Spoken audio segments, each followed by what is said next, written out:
For those who may have joined us in the march as we march down the street from the convention center, let me say that this is a gathering of United Methodist Women leaders.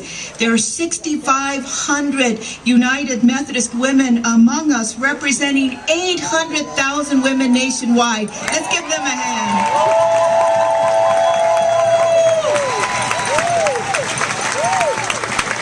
Because they believe they are acting for immigrant rights.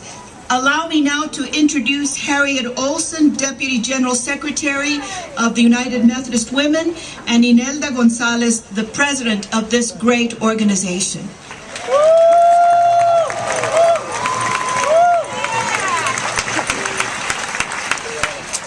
What a privilege to greet the faithful people gathered for this important event.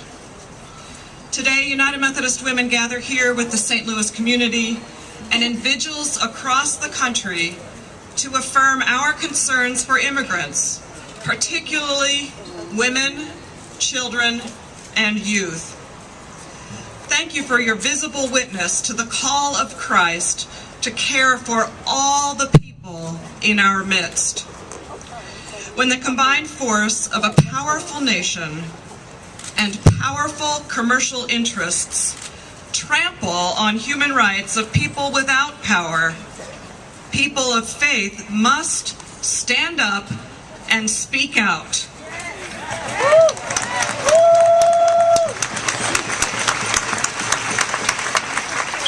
Today, you stand just where our churches must stand, against oppression, for the love of God and neighbor, and with those who cannot stand up for themselves.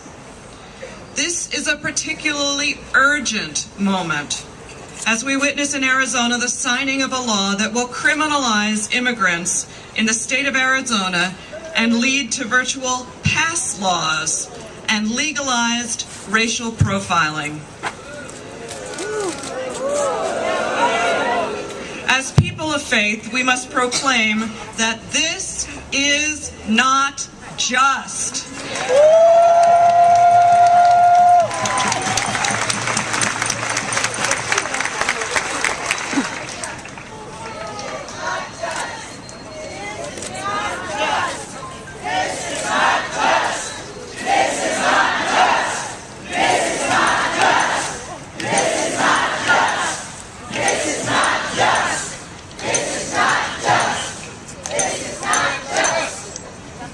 Today we follow in the footsteps of our foremothers.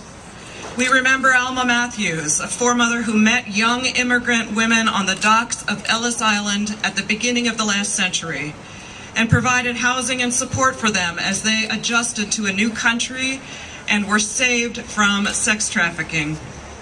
We think about Elizabeth Maurer, who filled some of the same functions at Angel Island in San Francisco around the same time. Today, immigrant rights is still one of the critical racial justice issues of our time, and we must take a stand. We are standing for migrant worker rights, particularly farm workers and migrant women workers.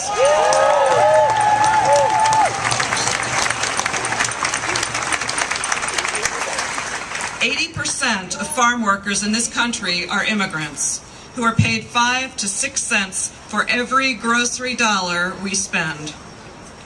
We are challenging racial profiling by police empowered as immigration enforcement agents. In the year 2008, almost 45,000 immigrants were turned over to Immigration and Customs Enforcement by local and state enforcement officers, many as a result of racial profiling. Countless United Methodist Women members and our allies have made history over the years by acting individually and collectively for mission to enhance the lives of women, children, and youth, and to act for justice. We continue in that tradition today and into the future as we stand for immigrant and civil rights.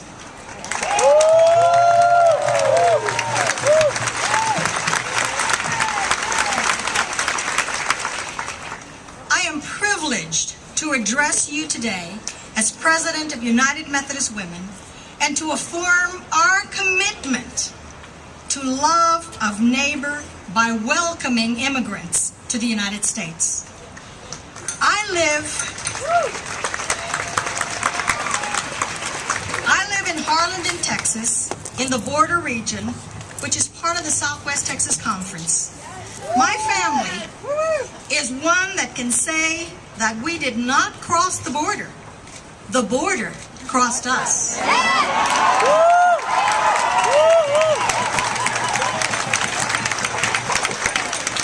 Yet today, we experience the construction of walls and a militarization that divides families and peoples who have had roots on both sides of the border for many, many years.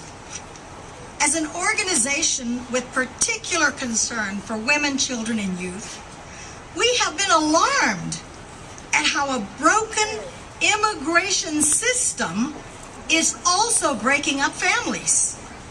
Today, we stand for family unity.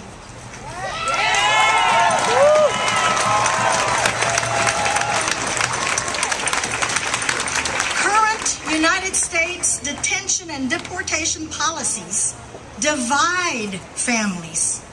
In a 10-year period, 100,000 immigrant parents of United States citizen children were deported. Many more families have a loved one in detention without the same legal rights and due process that a U.S. citizen has. Until recently, the infamous Hutto Detention Center in my state of Texas housed children with immigrant parents. While that center no longer detains children, the United States Immigration and Customs Enforcement continues to detain families in Pennsylvania.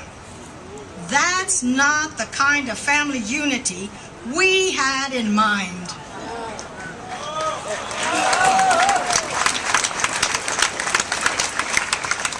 As an organization concerned about women's rights, today we also stand to challenge violence against migrant women. This occurs in a widespread rape of women crossing the United States-Mexico border, abuse in detention, and abuse by employers.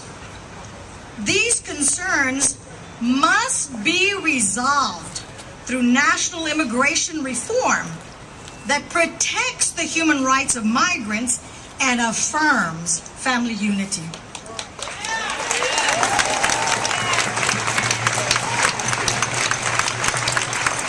It must be resolved now through changes in enforcement policies by the Obama administration. And it must be resolved though changes in United States economic and trade policies that compel millions to migrate to the United States in search of livelihoods. As women of faith, we will continue to stand up until there is justice.